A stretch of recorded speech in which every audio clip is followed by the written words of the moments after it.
All right, welcome to News 6 Extra. I am Christopher Heath, back at it again. It is Wednesday, July the 9th, and we begin with a story out of Lake County. It happened overnight. A man was shot by deputies. Lake County community correspondent Mark Lehman spoke to a witness who actually called in 911 when the shooting happened and gives us an update on the man's condition and what's the investigation look like at this hour. Hours after a man was shot by Lake County deputies in this remote neighborhood, we're seeing investigators return to the home where it happened. As they are gathering evidence, we're also hearing from the woman who lives here and called 911. He knew they were going to come. This is not the first time, but this is the first time he got shot. This woman, who wants to keep her identity concealed, says she called for help after her husband came home and started getting violent. And he's going to just throw a cup of coffee in my face. Okay, really? To fight and destroy everything on that deck and everything. So I just said, I called the police. I said, I'm going to call the police. He didn't care. He didn't care. The Lake County Sheriff's Office says they responded a little after 8 last night, and at some point at least one of their deputies shot 62-year-old Harold Hughes at the home on Division Street. They shot him in the stomach, so he's in ICU. The woman tells us she was down the street at the time but saw the shooting unfold on her security camera. She says her husband was holding a rifle. You got the long gun. What do you think they were supposed to do?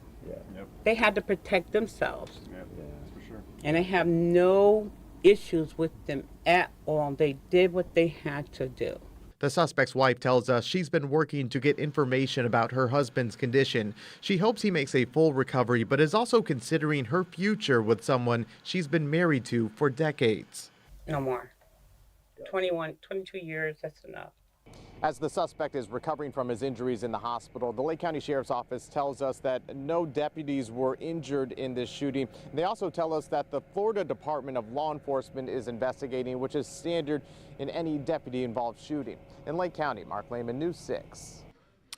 And obviously, as more details come out about the shooting, you can count on News 6 and Mark Lehman, Lake County community correspondent, to get you the latest information. Also out of Lake County, Lake County and Osceola County, we continue to follow the unfolding case around suspended Osceola County Sheriff Marcos Lopez. Now, you may remember when Marcos Lopez was first arrested and charged with racketeering crimes, there were a couple other co-defendants who were also arrested. Subsequently, all of them have bonded out, up to and including his estranged wife. But there's one co-defendant who is named in some of the documents that the state has already unsealed, but this co-defendant is still nowhere to be found. News 6 investigator Mike DeForest took a very deep dive into court records, trying to find where this co-defendant is and finding out she may be overseas. Ying Zhang is among 6 people, including suspended Osceola County Sheriff Marcos Lopez, who are charged in connection with running an illegal casino. Now, several former associates of Zhang tell me they believe she's in China. If so, authorities may have a tough time arresting her since the U.S. does not have an extradition treaty with China. No one came to the door when I dropped by the Dr. Phillips home belonging to Ying Zhang. Zhang, who goes by the name Kate, is a Central Florida businesswoman seen here on an advertisement for her real estate company, Kylan Realty. State records show Zhang also has ties to several other businesses, including smoke shops, a dispensary, and an auto glass repair company. Prosecutors say Zhang conspired with suspended Osceola County Sheriff Marcos Lopez to operate an illegal casino out of this Kissimmee building that generated millions of dollars. I know Kate is in Wuhan, China. She's living her life. Mia Chang, who used to work at Zhang's real estate company, says her former boss recently posted videos of herself on the Chinese version of TikTok that appear to show her overseas. She's giving dating advices. Dating advice? Yeah. Chang recently filed a lawsuit against her former boss for failing to pay real estate commissions. As part of a settlement, court records confirm Zhang's company owes her more than $102,000. She said the company's not having enough money, not running well. And she didn't have enough money to pay you, she said. Yeah, that's what she told the judge. Several businesses tied to Zhang, including Kylan Realty, were run out of this office in a strip mall near Pine Hills. When I stop by, the door is locked. The sign here says closed. We'll be back at 1 o'clock. It is long past 1 and nobody's here. Inside the office, we could see a photo of Zhang posing with President Donald Trump. It was hung near a copy of her real estate license. As noted on a window decal, Zhang's business partner at Kylan Realty is Julius Melendez. Melendez is a former Osceola County school board member who also happened to be Marcos Lopez's campaign manager during his 2020 run for sheriff. Melendez tells me he is cooperating with law enforcement's investigation. To be clear, Melendez is not accused of any wrongdoing. Prosecutors have not yet detailed Zhang's alleged role in the illegal gambling operation, but they say Lopez sent her numerous text messages. Those direct text messages evidence that he was using his influence as the sheriff even prior to election, indicating he was very respected in his community to facilitate the illegal enterprise. There's screenshots of slot machines and things of that nature in those text messages. After Lopez was arrested last month, Mia Chang says a detective questioned her about her former boss. Don't ever trust her. I trusted her, and it backfired on me. Besides stopping by Zhang's home and businesses, I've also tried to reach her by phone and email, but I've not received any responses. Lopez and his other co-defendants have pleaded not guilty to racketeering charges. Mike DeForest, News 6. And of course, as that story continues to unfold, you can count on Mike DeForest and the News 6 investigators to stay on top of it as well. Well, we now go to Winter Park, where the city is trying to do something to rein in protesting. It doesn't happen all the time in Winter Park, but the city would like to try and find a way that when there are protests, that they keep them under control and to certain places so they don't obstruct the public. This was an issue that came up a couple of days ago at a city meeting and was tabled, but in a couple of hours, the city will take it up yet again to try and find out if there's a way that they can put some reasonable restrictions on where people are allowed to protest and at what times. News 6's Angie Casada has the story. I'm Angie Casada in Orange County in Winter Park, where the City Commission will meet today to talk about protesting and banning it here at the Winter Park Library and the Events Center. Now take a look at this map. Originally it was the surrounding area, including the Winter Park Library. Well, now that's been narrowed down since the city tabled the issue last month. Okay, all in favor of tabling it till the next meeting? Aye. Aye. After more than an hour of debate last month, the Winter Park Commission agreed to hold off on a vote, calling for a closer look at a proposal that would limit where people can protest. Commissioner Warren Lindsay, who has a legal background, pointed to the ordinance's broad language, raising concerns it could clash with First Amendment protections. If you're the creator and you have trouble understanding it, then how can someone that's supposed to apply it in a criminal matter? What about if if a person is renting out the facility, then they control the facility? The ordinance originally aimed to ban demonstrations around 3 public spaces, the Winter Park Library, Events Center, and MLK Park, with supporters calling it a proactive step after recent interruptions at events. The revised plan, though, would only ban protests around the actual buildings and not the surrounding area. Tonight, commissioners will get another chance to decide whether the city has struck the right balance between safety and free speech, something one UCF professor says is a big issue. Is potentially problematic because we don't know how it would be enforced. So if you're pushing it back by 2 or 3 blocks, like why do that? Today's City Council meeting will be at 3:30 this afternoon. Of course, we'll let you know what happens on air and over on clickorlando.com. In Winter Park, Angie Casada, News 6. And of course, one of the things I do when I'm not actually here at News 6 is I teach a class in media law out at UCF. And along those lines, you may be asking, well, how does Winter Park intend to go about this? Well, this is what we would call a traditional public forum. It's a place that the public has ready access to. And cities, municipalities are allowed to put in place reasonable restrictions for time, place, and manner of protests at these locations. But they have to be content neutral. In other words, you don't really care what they're protesting, what their message is. They just can only do a certain number of things. Normally, these are reasonable restrictions. Say you can only protest from 9 in the morning till 9 at night.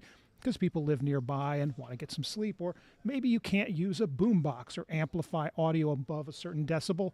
Again, it's content neutral, but it respects the people around the area. So it'll be interesting to see how Winter Park tries to toe that very fine line when it comes to protecting first freedom of speech, the First Amendment, and of course, everyone else's right to enjoy peace and tranquility. And we'll be right back.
There's a name you may have forgotten. It is Richard Reed. And if the name doesn't ring a bell, well, you can thank Richard Reed for the reason why those of us who travel through airports have to remove our shoes. In 2001, Reed was flying from Paris to Miami when he attempted to detonate his shoes on the transatlantic flight.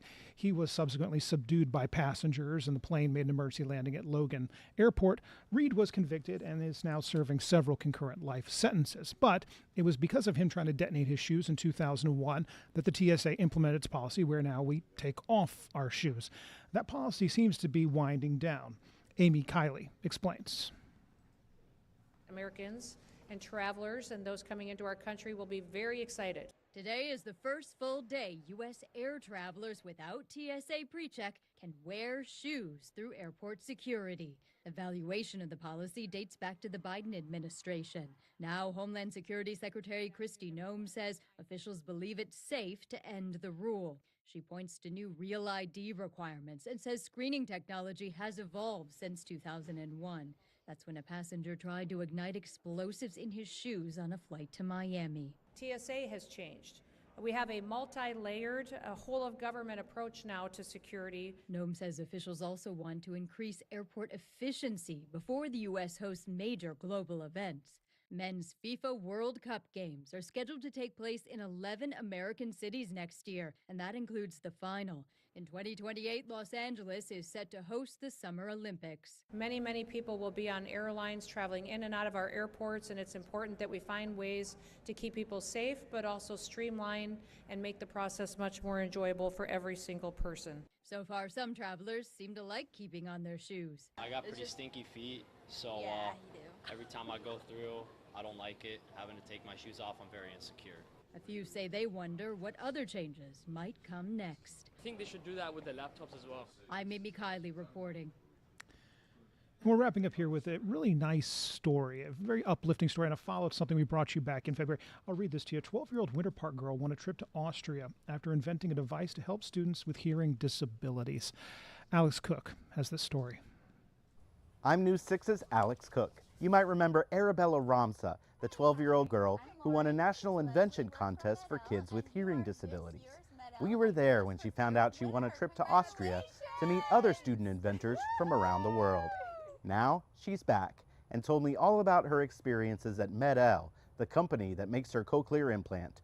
She even met the engineer who designed her own hearing device. It was so cool to meet the person who gave me the gift of hearing, and just to meet her in real life is an experience that I thought I would never really get. Arabella had many unique experiences last month. The trip was honestly an experience I'll never forget. It was once in a lifetime. Everyone there was so nice, and you could tell they just really wanted to be there for us. I got to meet kids from all over the world, which was so cool. I got to see the place where my implant was made, which was just really a heartwarming experience. She earned the trip with her invention idea, a USB drive that plugs into her cochlear implant and transcribes her teacher's lecture into notes she can review later. She submitted her drawing. Yes, they're stick figures. Please do not judge me. And was picked to represent the United States with winners from other countries around the world. I made two pretty close friendships with a girl named Aurora from Italy and a boy named Alan from China. Arabella's mom says she couldn't be more proud of her daughter for trying to help others struggling with hearing loss. She sees a need because of her own needs, and so she really makes a point to go out there and help others. The trip inspiring Arabella to pursue a career in audiology so she can help others the way her doctor has helped her. She helps me so many times whenever I need help, and I just want to do that for other kids as well. In Winter Park, Alex Cook, News 6. Great story there from Alex. Okay, we will wrap up today with a look at the forecast. It's July in Central Florida. What are we looking at? Well, it's going to be muggy. It's going to be warm. It's going to get a little bit of rain. And, oh, yeah, there may be things happening in the tropics. Candace Campos has the full breakdown. Yeah, good afternoon, Chris. We are going to continue to see those temperatures feeling like those triple digits across the area. Plenty of tropical air in place. Not only will it make it feel hotter, it's certainly going to be fueling for the typical sea breeze storms to develop once again, not only this afternoon, but continuing throughout the rest of the week. Our coverage for the next couple of days running between about a 50 to 70%. And just like July standards, where we're feeling the heat and seeing the storms, we're also watching for possible tropical development. This time, it's the possibility of something forming in the Gulf. Not this week, but possibly by the middle and end of next week. So let's take you here hour by hour so you can kind of plan out the rest of your Wednesday rain chances for today, back into those low 90s as we continue to see rain chances on the rise till about 7, 8 o'clock. Coverage still will remain up to about a 50 to 60%. But before we get any of that rain in place, it's certainly going to be a scorcher of a day with actual temperatures, low 90s, which is right where we should be for this time of the year. Our temperatures, though, feeling like 100 to up to about 105, even some areas getting close to about 106 to about 108 degrees. So making sure that if you're going to be out and about, whether it's today or throughout the rest of the week and into the weekend, you're kind of taking those breaks and listening to your body, because it's certainly going to be very, very hot. Still talking about a major heat risk in play. As we look here at the clouds and rain forecast, let's look at the rain in play later on today. Scattered showers could start to develop in the next few hours between about 3, 4 o'clock in the afternoon. We once again will see the sea breeze start to make its way inland. Then the west coast sea breeze finally wakes up, and boom, that's where they're going to be colliding once again this afternoon, really focusing across our inland zone. So right along the immediate coastline, great looking beach forecast for the next few days, as most of the rain will be kind of hopping the coast and then pushing most of it inland. So by the time the sun starts to go down, we will still be dealing with some of those heavier downpours. Then as we fast forward the clock, Thursday afternoon, same story. Scattered showers will start to develop, maybe a few coastal opportunities there for beachgoers by about 2, 3 o'clock in the afternoon. But it looks like the overall setup is shifting more from a movement from west to east for tomorrow. So by 6, 7 o'clock, we could still have some residual rain and storms in the forecast. So again, our coverage today about 50 to 60%. Will go up a little higher for Thursday and Friday. Kind of widening out the view, the main weather feature is just kind of this ridge of high pressure really not doing much for us. But we've been watching this weak wave. Some models were picking up that it could move into Central Florida by the end of the week, enhancing our rain chances. But at this point in time, most of the models are kind of picking it up and pulling it north. We're really not giving us too much of an impact in our local forecast. So until further notice, it looks like the typical sea breeze collision is really going to be the main weather player for us. Speaking of that weak wave in the tropics, we're watching several other waves out across the tropical Atlantic.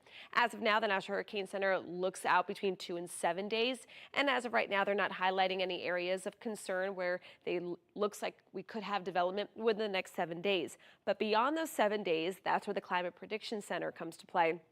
They work hand in hand with the National Hurricane Center, but they look more kind of in general, general areas outwards about 1 to 2 weeks.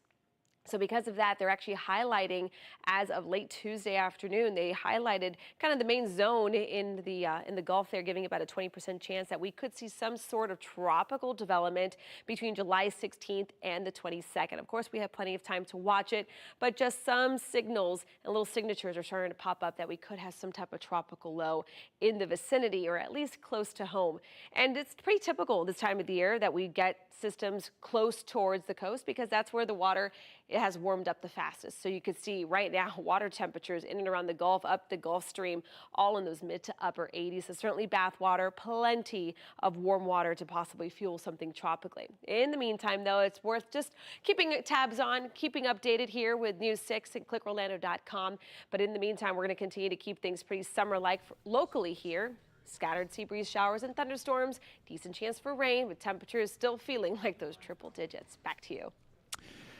Feels like a rinse and repeat of the last couple of days, but you know what? It's Central Florida. It's July. It's going to be muggy. It's going to be warm. Anyway, okay, she's sitting right over here. Special shout out to Kathleen, who produces this show every day. I'm going to wave. She's off camera. But, oh, here we go. Yeah, see? She puts all this together. I just am the pretty face that talks into the microphone and stares into the camera. Anyway, that is it for News 6 Extra for this Wednesday. We'll see you back here tomorrow. Have a great one.